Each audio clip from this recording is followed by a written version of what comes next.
Salut tout le monde. Alors on se retrouve aujourd'hui pour une vidéo un peu particulière avec mon amoureux. Salut. Enzo, avec qui du coup on va faire une vidéo. C'est trop gênant parce que j'ai jamais filmé avec un autre humain, quasiment, donc c'est un peu bizarre. Mais du coup on va faire un petit jeu qui est rigolo, où en fait je vais lui montrer la couverture et le titre des bouquins. Il aura jamais entendu parler du résumé, il va devoir deviner le résumé à partir de la couverture. Et à mon avis ça peut être assez drôle parce que ce n'est pas un très grand lecteur, donc ça peut être assez marrant. Voilà. On va bien voir. On commence tout de suite avec Cinder de Marissa Meyer. Qu'est-ce que tu vois? Je pense que c'est l'histoire d'une femme qui a eu un accident et qui a eu un accident très grave, mais ça se passe dans le futur. Et à mon avis, elle va être transformée un petit peu en robot, mais tout en gardant son âme. Et il y a peut-être une référence un peu au diable, avec le talon rouge. Avec la chaussure à talons rouges. Ouais, je sais pas trop. Il y a des prothèses là. Là, il y a des prothèses, donc c'est un peu futuriste, Oh, il y a des robotique. prothèses, moi je le sais. Je pense que c'est un peu futuriste, robotique. Le talon rouge, donc la couleur du coup, tentation, peut-être un peu diable, surtout avec la police d'écriture. Peut-être une histoire d'amour un peu malsaine, je sais pas trop. Alors, est-ce que le titre peut pas te donner un indice? Cinder. Pas du tout. C'est vrai? Non. Alors, du coup, t'as faux et en même temps t'as raison. T'as raison sur le côté accident et le lien au robot et futuriste, mais t'as raté le point principal qui est Cendrillon.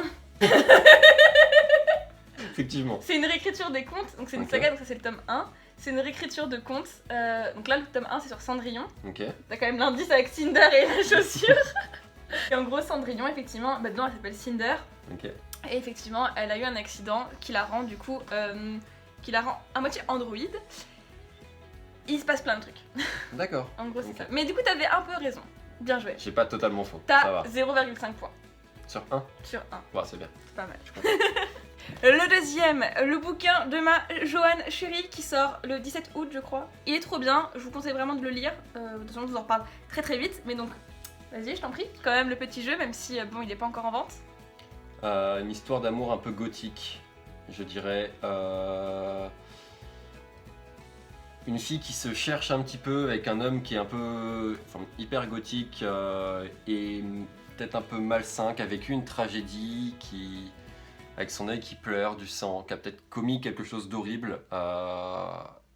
Je sais pas. C'est l'ombre. C'est l'ombre, Ouais, d'accord. c'est l'ombre. C'est l'ombre. Et puis elle, qui est une fille, je pense, qui est un peu en arrière, mais qui est peut-être un peu secrètement amoureuse de lui, et que du coup, voilà, par coïncidence, ils se rencontrent et il se passe une histoire d'amour, mais un peu tristounette, je pense. Alors, du coup, non. Car on fait le livre. En gros, ça parle du coup de donc, Virgile et Bloom. Ouais. Bloom, effectivement, une étudiante assez torturée qui se cherche pas mal, etc. Je suis bien d'accord. Mais Bloom, en fait, rencontre Virgile, qui est son professeur de violoncelle, parce que Virgile est un vampire. D'accord, d'où le sang. D'où le sang. Ok. Et du coup, ils vont s'enfuir à Brocéliande. D'accord, Donc une une histoire terre. bretonne. Une terre qu'on aime. Voilà. Ok. Ouais, j'aurais Et voilà, jamais donc je deviné. vous en reparle très vite. De toute manière, voilà, je vous en parle déjà. Il est trop bien, lisez-le. Tu as 0,5. Parce que t'as compris l'histoire Ok. d'amour un peu bizarre, mais t'as pas compris le fait que c'était un vampire. Bah, je pouvais pas trop deviner. Dites-moi si vous devinez, franchement. Parce que. Mais c'est plutôt clair, il y a du là, sang et il s'appelle Virgile. Il y a du sang, oui, mais il aurait pu commettre le Non, sang. mais tous les fait vampires qu'il- s'appellent Virgile. Il peut être complice d'un meurtre. Vladimir et Virgile, c'est des noms de vampires. D'accord, comme Edouard. Comme Édouard. Comme- Troisième livre, Les chaînes du silence de Céline Chevet, édition du Chat Noir. Qu'est-ce que tu vois? Alors, aventure. Ouais, une histoire d'aventure. Entre deux jeunes, là on voit un bois, ouais, une forêt. Une forêt avec une petite pointe de lumière. Une histoire un peu magique, je pense, dans une forêt. Je pourrais pas en dire beaucoup plus parce que la couverture ne donne pas énormément d'indices, ce qui est bien, mais les chaînes du silence. Ouais, j'ai pas trop d'idées pour celle-là, je pense que c'est ça. Il y a une histoire d'aventure un peu magique dans une forêt. Ça parle encore une fois de vampires. J'adore les vampires. Et en gros, c'est l'histoire du coup d'un vampire qui. Enfin, d'un humain qui devient l'esclave d'un vampire. En gros, et c'est lié à la forêt. Ça, t'avais raison. Mhm. Les vampires sont très liés à la nature dans Bien ce sûr. roman-là. Et en gros, en fait, on suit l'histoire de deux personnages dont l'un est soumis à l'autre. Donc l'humain est soumis au vampire en gros, et il y a plein de Ok. choses qui vont se passer et se dérouler. Machin. D'accord, Voilà. ok. Donc un très beau livre du Chat Noir, comme d'habitude, de toute façon, la couverture. Fantabuleuse. J'étais incapable de deviner. Bah c'est le but. Si c'est facile, c'est pas drôle. facile. Bah oui, bien sûr. Avant-dernier livre.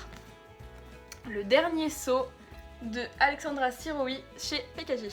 Qu'est-ce que tu vois? De quoi ça parle? Alors, on voit une femme qui est dans l'eau. Tourne un petit peu, merci. On voit une femme qui est dans l'eau, elle tient un collier, ouais, un collier de perles rouges. Une personne qui se noie. Au premier abord, on penserait à une histoire de suicide. Mais j'en suis pas si sûr. Le dernier saut. Peut-être. Est-ce qu'il y a un tome? Tu peux juste me dire si c'est un. Je crois que c'est un Dominique. C'est un Dominique? C'est un Dominique et que celui-là. Ok, d'accord. Ouais, peut-être un enchaînement de choses qui font qu'à la fin, ouais, je pense que je vais rester là-dessus. Hein. Une histoire de. Ça parle de suicide? Ouais, je pense. Mais dans quel cadre? Dans le cadre étudiant, peut-être, parce qu'elle a l'air jeune, une robe un peu robe de bal, on dirait. Ah, c'est pas con. Ouais, c'est peut-être. Ouais. Je dirais ça. J'ai pas trop d'idées non plus. C'est pas facile non plus. Mais ouais, une histoire de suicide étudiante, je pense. Enfin, triste. On reste dans le domaine un peu triste, un peu sombre. Étudiant. Mais on voit avec la nuance de blanc et de rouge que à la base elle est censée être heureuse, mais que du coup il y a le rouge qui fait qu'il y a peut-être des histoires qui sont devenues un peu malsaines et qui Ça part en analyse artistique. qui peuvent pousser au suicide. Pas mal. Je dirais ça. Je sais pas, mais moi elle m'angoisse trop cette couverture. Le fait d'être sous l'eau, ça me trigger de ouf. Voilà, j'aime pas du tout. Mais la couverture est très belle, mais elle me fait flipper. Enfin, j'aime pas. Mais du coup, alors, en fait, tu as à moitié raison. Ça parle effectivement d'un groupe de jeunes. Donc Lana et son demi-frère Ben. Et Ben disparaît à la fin de l'été. Et à la rentrée, on retrouve la petite amie de Ben morte noyée. D'accord. Du coup, Lana se demande si son demi-frère est toujours en vie, si oui, où il est, si c'est lui qui l'a tué, si machin, il y a pas un truc qui se passe. Parce qu'il a disparu. Parce qu'il a disparu. Ok. Voilà. D'accord. Mais donc je sais pas si c'est une histoire de suicide ou pas, mais c'est intéressant. Ah, ça me fait peur. Ça me fait peur. Je lirai pas, je pense, ce livre-là. Je l'ai pas lu, mais il a l'air cool. Mais la couverture me fait peur. Je lirai peut-être. Et enfin, le dernier livre, Au bout de 3, de Maureen Johnson, chez Hachette. Une très jolie couverture estivale, dans le thème de l'été, même s'il pleut. C'est une histoire de lesbienne. Quoi? Comment tu peux savoir ça? Parce que je vois deux femmes. Je pense que c'est une histoire d'amour. Une histoire d'amour un peu lesbien, mais elles ont l'air très heureuses, mais elles sont seules. Donc peut-être un petit peu peur de se montrer, ce couple secret, je dirais. Ouais, c'est une histoire d'amour sur deux lesbiennes. Bah, je suis impressionnée. Oui, c'est ça. Ah ouais. Ça parle, j'en aurai au moins un qui est bien. c'est une romance estivale sur trois amies donc filles, et deux filles sortent ensemble et elles vont cacher leur troisième amie. Et en gros, bah, il va se passer des choses, ça se passe pendant l'été, il fait chaud, c'est chouette, il y a la mer. À la base, ma maman l'avait acheté il y a genre 2 ans parce qu'elle en avait marre que l'été je lise que des romans de gothique, de vampires. Elle m'a dit non, mais prends une romance. J'ai fait ok, je prends une romance lesbienne. Elle m'a dit bah oui. Du coup, elle me l'a acheté, je ne l'ai toujours pas lu. Mais il a l'air très chouette. Mais j'ai vu des avis très mitigés, donc bof. Mais bref, voilà, bravo, tu as 1 point. Super. En tout, ça te fait Ça me fait 3. 3 points, 3 pas sur mal. 5. Je suis content. J'espère que ça vous a plu, cette petite vidéo bonus, un peu de rigolade, comme on dit.